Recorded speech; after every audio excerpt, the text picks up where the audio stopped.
नमोऽस्तु सूर्याय सहस्ररश्मये सहस्रशाखान्वितसम्भवात्मने सहस्रयोगोद्भवभावभागिने सहस्रसङ्ख्यायुगधारिणे नमः। यन्मण्डलम् दीप्तिकरम् विशालम् रत्नप्रभम् तीव्रमनादिरूपम् दारिद्र्यदुःखक्षयकारणम् च पुनातु माम् तत्सवितुर्वरेण्यम्।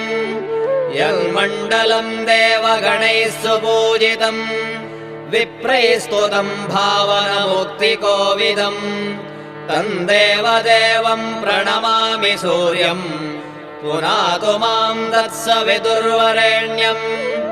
यन्मण्डलम् ज्ञानघनम् त्वगम्यम् त्रैलोक्यपूज्यम् त्रिगुणात्मरूपम्